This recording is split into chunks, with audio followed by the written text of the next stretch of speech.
우리가 신명기를 묵상해 나가면서 이제 십계명, 하나님께서 이스라엘 백성들에게 주시는 계명이니 바로 같은 내용이지요. 약속의 땅 가나안 땅에 들어가서 그들이 살아갈 때에 하나님 기뻐하시는 모습으로 살아라.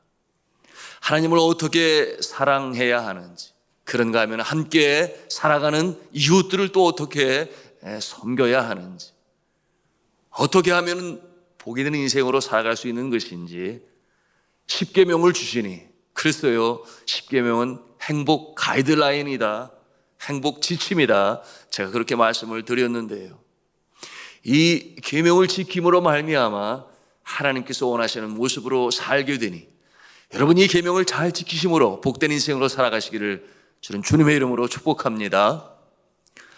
제일 먼저 주신 첫째 계명은 오직 여호와 한 분만을 하나님으로 섬겨라, 그렇게 계명으로 주셨어요. 7절 말씀이죠. 나 외에는 다른 신을 내게 두지 말라, 그렇게 말씀하고 있어요. 이렇게 십계명의 이 유일 신앙, 하나님만을 하나님으로 섬기는 이 신앙을 첫째 자리에 둔 것은 그 이유가 있습니다. 이스라엘 백성들이 400년이 넘는 그 세월 속에 애굽 땅에 거주하게 되었지요. 그곳에서 살아가는 동안에 그들은 애굽의 많은 신들을 알게 되었어요. 애굽인들이 섬기는 그 신, 그 종교 예식과 명절 또 축제에 자연스럽게 이스라엘 백성들은 노출이 되고 영향을 받게 되었습니다. 그러니 그 우상 숭배에 알게 모르게 젖어들었어요. 예를 들어서 이 애굽 땅에는 얼마나 많은 신이 있는지, 라라고 하는 신이 있는데 이 신은 하늘의 태양입니다. 태양을 신으로 섬겼어요. 이와 같은 모습은 애굽 백성들이 믿는 최고의 신이었으니 바로 왕은 누구냐? 태양의 아들이다, 그렇게 믿었습니다. 이 태양신은 애굽 백성들이 믿는 최고의 신으로 혼돈의 바다에서 태어났다. 신의 모습은 태양, 이 원반을 머리에 이은 매의 얼굴을 가지고 있는 사람의 형상, 여러분 보셨을 거예요. 이 태양신이 침을 뱉어서 신을 창조했는데 눈물을 흘려 인간을 창조했다, 그렇게 믿었어요. 침을 뱉어서는 신을 창조하고 눈물을 흘려서는 인간을 창조하고, 우리가 생각할 때는 도무지 이해가 되지 않는 그런 모습이죠. 그러면은 그 혼돈의 바다, 또 태양은 누가 만들었는지에 대해서는 그들은 알지 못해요. 말하지 않아요. 이와 같은 모습으로 신을 섬겼어요. 여러분, 일본의 최고의 신도 태양신이었습니다. 태양을 바라볼 때 그 햇볕으로 인하여 어둠이 물러가고, 그 햇볕으로 인하여 이 땅에 뿌려진 씨앗이 싹이 트고 줄기로 자라고 열매로 자라나는 그 모습을 보면서 저 태양이 신이야. 그래서 일본 국기에는 여전히 일장기라고 부르지요.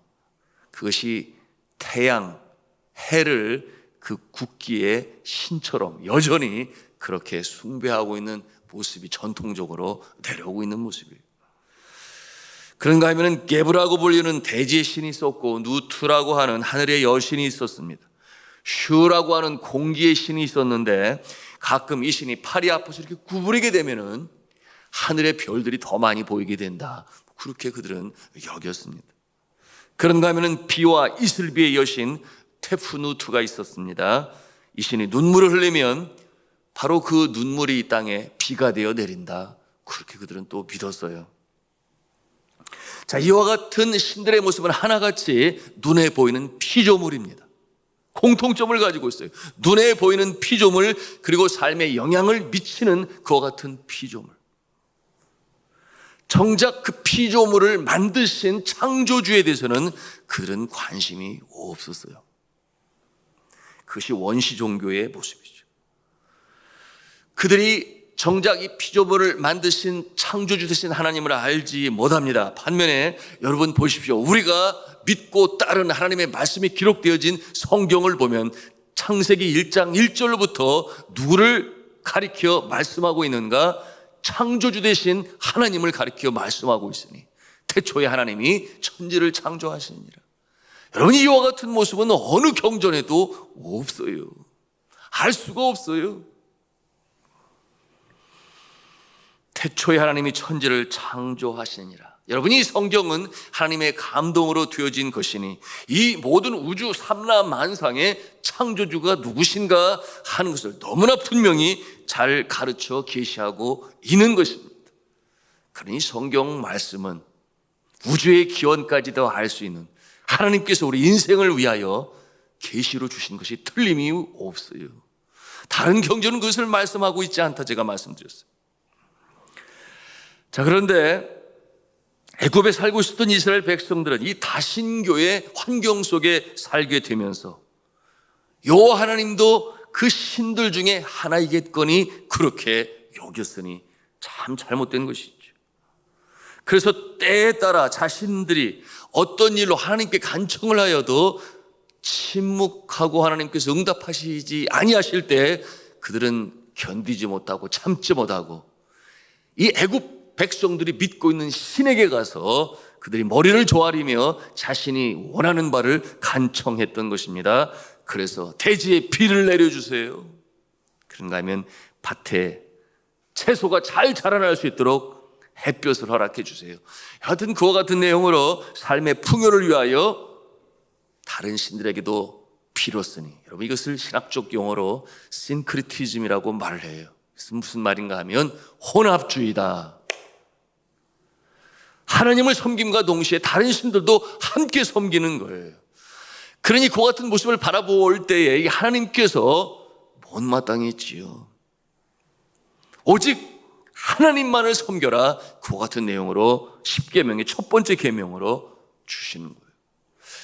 제가 전에 간증으로 나누었습니다. 네팔에서 사역을 감당할 때에 운영하던 학교 가까이 자동차 정비업소가 있었어요. 저희 학교에 학교 버스도 있고 제 차도 있고 여하튼 고치게 되니 그 사장 되신 분이 저랑 가깝게 지내게 되었어요. 자연스럽게 저는 복음을 전하게 되었는데요.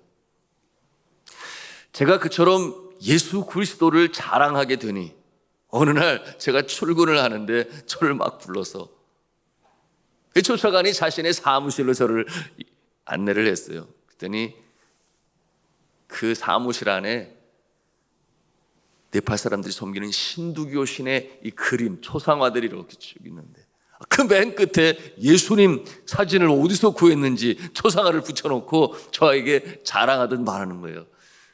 내가 이제 김샵이 얘기하는, 김샵이 뭐냐면 김 사장님이 얘기하는, 제가 김 사장님, 김샵이 얘기하는 예수님을 내가 거기다 걸어놓고 아침마다 와서 이렇게 머리를 조아리면서 간절히 빌고 있다고 그래서 자랑스럽게 저한테 얘기를 한 거예요. 그래서 그런지 요즘에 수입이 너무 좋다고. 저한테 그렇게 자랑을 하는데 제가 참 할 말이 없어서 조근조근 얘기를 해줬어요. 우리 하나님은 이렇게 여러 신들을 동시에 섬기는 것을 기뻐하시지 아니하니까 정말 하나님의 복을 받고 영생을 얻으려면 저기 있는 신들 다 없애야 된다고 제가 그렇게 얘기를 해줬어요. 그러고 나서 며칠이 지나고 나서 또 저를 불러다가 자기 그 사무실로 인도하는 거예요. 들어가 보니까 그 벽에 그 반턴 힌두교 신들이 다 없어졌어요. 예수님만 가운데 딱 놓고 다 내가 버렸다고 이제 예수님만 진짜 내가 믿는다고 그러니까 자기가 더 복 많이 받을 거 아니겠냐고 그래요. 그래서 너무 잘했다고 축하해주고 기도를 해주었는데요. 이후에 제가 신학생을 보내서 성경 공부가 시작되고 그리고 그 정비소 땅이 자기 땅이 아니라 다른 곳으로 이전하게 되었는데 성경 공부하는 그 자리가 없어지게 됐어요. 그래서 어떻게 하나 보니까 자신의 집이 터가 넓은데 거기에서 성경 공부뿐만 아니라 예배를 드리기 시작했어요. 할렐루야죠. 예배를 드리기 시작했어요. 하나님께서 그 인생을 사랑하시니 그처럼 놀라운 역사가 그 힌두교 사회에서도 일어나는 모습을 보게 되었는데, 그 일에 제가 소개해 준 분이 있어요.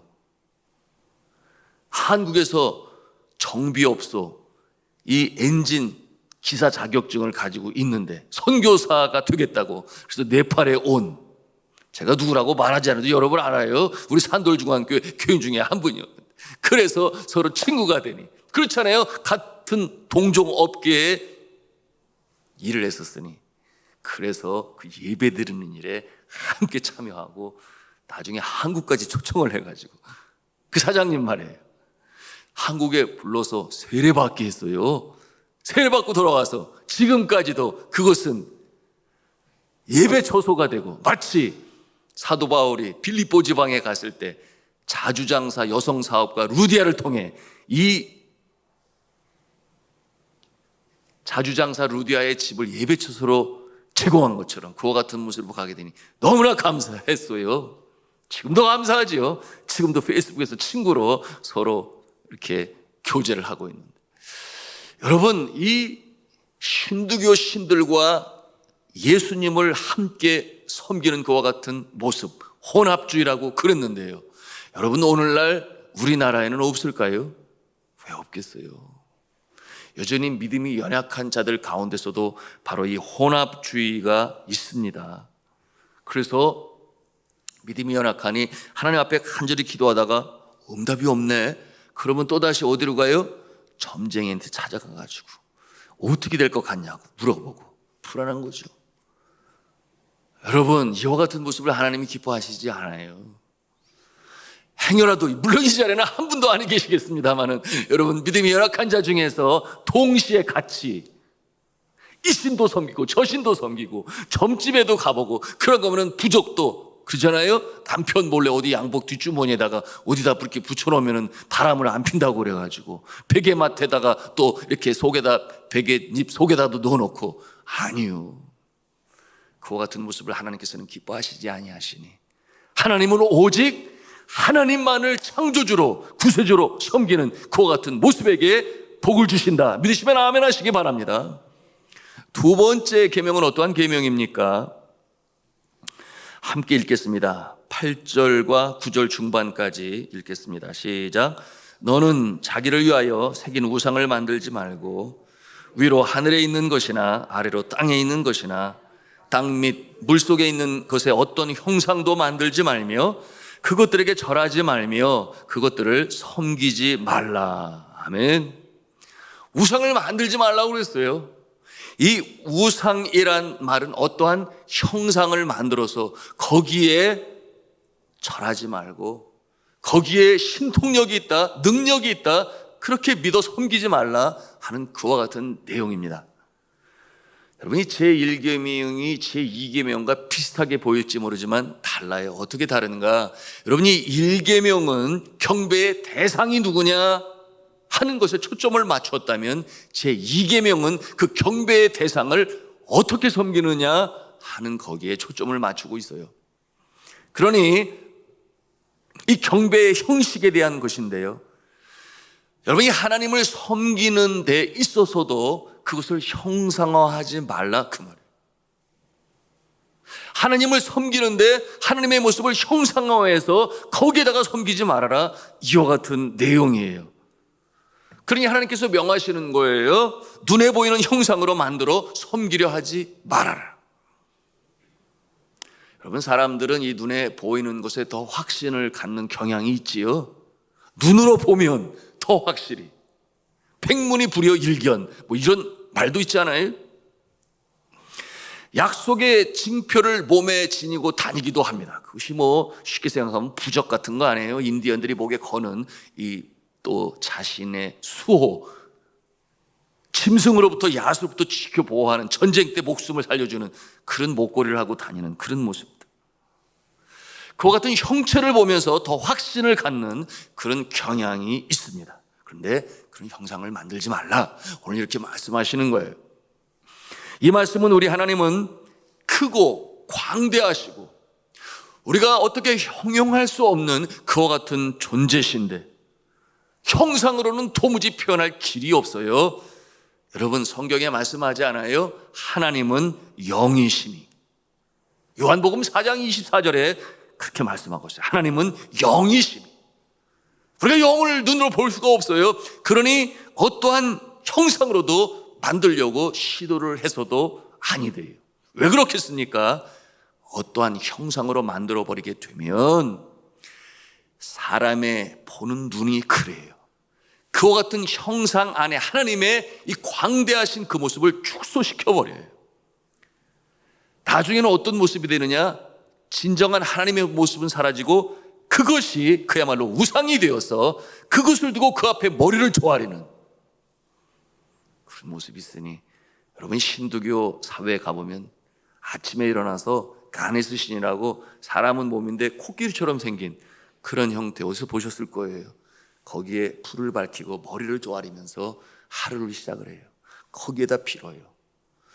그런데 원래 그 가네스 신은 그들의 경전에도 보면 그들이 믿고 있는 신의 형상화, 신의 현현이라는 말로 신이 그렇게 그 모습으로 나타나서 뭐 이런 내용을 담고 있습니다만은, 여하튼 뭐 그 전설을 얘기하면 시간이 없어서 제가 설명을 다 못 드리고, 여하튼 신기가, 신기, 그렇죠? 신기, 생불, 이렇게 말하면 좀 이해가 되겠죠. 살아있는 뭐 그런 존재로 그 모습을 봐서 거기다 조아리는데, 정작 거슬러 올라가서 그들이 원래 믿고 있는 신과는 너무나 거리가 떨어진 그 모습으로 거기에 집중하는 모습을 보게 돼요. 그러니 우리가 이 우상을 만들지 말라, 형상을 만들지 말라, 거기에 절하지 말라 하시는 이 하나님의 두 번째 계명은 너무나 확실하고 분명한 것이니, 그러다가는 그야말로 하나님으로부터 너무나 멀리 떨어졌어. 눈에 보이는 것으로 믿고 숭상하게 되니 아니다, 그렇게 말씀하시는 겁니다. 여러분, 생각해 보십시오. 성모 마리아는 만들 수 있어요. 우리가 상상해 볼 수 있잖아요. 성모 마리아는 사람이니 머리는 하나, 눈 둘, 귀 둘, 코 하나, 입 하나, 몸. 그렇죠. 그게 뭐 그렇게 완전히 틀리다라고 말할 수는 없어요. 그러나 보십시오. 이 천주교 신자들이 성당에 들어가면 성모 마리아 앞에서 그에게 기도를 해요. 바라는 바를 아뢰어요. 이와 같은 모습은 잘못된 것이다. 그러므로 형상을 만들지 말라, 오늘 십계명을 통하여 주시는 거예요. 그런가 하면은 성 베드로 성당, 여러분 바티칸에 가면은 보시겠습니다만은 베드로부터 시작해서 제자들의 모습이, 그런가 하면은 이 그리스 정교회 가면은 이 성당 안에 그림으로 벽에 많이 붙여놓았어요. 거기에 피는 모습을 우리가 보아요. 아니라는 거예요. 하나님은 영이시고 광대하시고 창조주고 되시고 구세주가 되시는데, 그 하나님 광대하시고 한도 없고 끝이 없으신 그 영이신 하나님을 어떻게 이 작은 형상에 축소화시킬 수 있느냐? 그러니 아니다. 이와 같은 내용으로 말씀하시는 것입니다. 과거에 일본에서 있었던 일인데요, 처음에 기독교가 증거되어질 때에 천주교가 먼저 선교를 했지요. 그래서 예수님의 이 고난상 있잖아요. 십자가에 달리신 고난상. 그것이 그들에게는 그야말로 신적인 존재처럼, 여러분 드라큘라 영화 보시면은 이 신부가 십자가를 쫙 갖다 대면은 그냥 놀래가지고 막 기겁을 하고 자지러지고 마치 그 십자가의 능력이 있는 것처럼. 그래서 예수 그리스도의 십자가의 고난상을 가지고 있었는데, 여러분 아시는 대로 엄청난 박해와 핍박이 있을 때 많은 사람들이 죽었어요. 그러니 그 색출하려 날 때 집집마다 다니면서 예수님 십자가 순환상 있으면 바로 잡아들이는 거예요. 그러니 그것을 감춰야 되는데 버리지도 못하고, 그러잖아요. 이걸 어떻게 버려, 이거를, 이 신통력이 있는 것을, 쉽게 얘기하면. 그래서 그들이 어떻게 했는가 하면 불상을 자신의 집안에 두고 불상 안에다가 십자가 순환상을 넣어서 그 앞에서 피는 거예요. 그러니 그 색출하러 온 이 정부 관리가 볼 때는 부처님에게 하고 있네. 그런데 그들의 마음에는 그 안에 있는 예수님이라고 그렇게 여겼는데 뭔가 좀 이상하지 않습니까? 그런 모습은 아니라는 거예요. 베트남에서 있었던 일인데 전쟁이 공산화가 되려고 하는 전쟁이 심할 때 한 청년이 총알이 빗발치는 곳을 피해서 숨은 곳이 어디였느냐? 성당 안으로 숨게 되었는데 여러분 전쟁터니까 뭐 불도 다 꺼지고 컴컴한데 눈이 어둠에 익숙해지면서 가만히 보니까 이 앞에 십자가가 있는데 누군가가 이렇게 너무나 고통스러운 모습으로 달려있는 모습을 이렇게 보게 되었어요. 너무나 소스라치게 놀라게 되었는데 전에 본 적이 없었으니까, 천주교 신자가 아니니까 그 모습을 볼 때 무슨 생각이 들었냐면 저 사람은 누군지 모르지만 전생에 너무나 못된 짓을 많이 했나 봐. 그러니까 저렇게 십자가에 달려서 죽었지, 이런 마음을 갖게 되었어요. 무슨 말이에요? 불교 신자니까, 전생을 아니까, 전생에서 너무 못된 짓을 많이 해서 저렇게 십자가에서 못 박혀서 흉측하게 죽었구나. 여러분, 이 형상, 이미지가 주는 이미지가 여러분 해석에 따라 다를 수 있겠으나, 그러나 많은 사람들에게 특히 우리 복음을 증거할 때 그것은 잘못되어지고 오도되어질 수 있으며, 그들이 믿고 있는 전통적인 신앙에 따라서 그것이 하나의 그야말로 우상이 될 수 있다, 신통력 있는 하나의 형체가 될 수 있다. 하나님은 그것을 원치 아니하시니. 왜 그렇다고 그랬어요? 하나님은 광대하시고 크고 높고 깊고 놀라우신 영이신 하나님이 되시니 여러분 그것을 축소화시키지 말아라, 형성화시키지 말아라. 한 가지 우리가 오해하지 말아야 할 것은, 여러분이 형상이라고 무조건 다 안 좋은 거냐? 아니요. 예술 작품으로 예술가들이 그렇잖아요. 사람의 모습도 또 이렇게 뭐라고 그래요? 추상화적인 그런 스태투스, 이 조각도 만들고 그러는데, 그런 거는 거기에 내가 우리가 뭐 비는 건 아니잖아요. 그런 거는 예술품으로 집안에 두어도 되는데, 어떤 경우에는 아주 신통하신 분이 와가지고 저거는 사탄이야, 갖다 버려, 이렇게 집안에는 어떤 형태들을 가지고 버리라고, 이런 경우 있는데 그것을 예술품으로 가지고 있을 경우에는 아니다. 거기에 우리가 오해하면 아니 되겠다 하는 면으로 우리가 알아야 하니, 내일 계속해서 십계명 이어가겠습니다만은, 첫째는 뭐라고 했어요? 나 외에 다른 신을 두지 말라. 둘째는 절대 하나님을 섬길 때 그것을 형상으로 만들어 거기에 절하지 말라. 이 내용을 가슴에 담고 지켜나가심으로 하나님께서 예비하신 복을 받아 누리시는, 그리고 복된 인생으로 살아가시는 저와 여러분 되시기를 주님의 이름으로 축복합니다.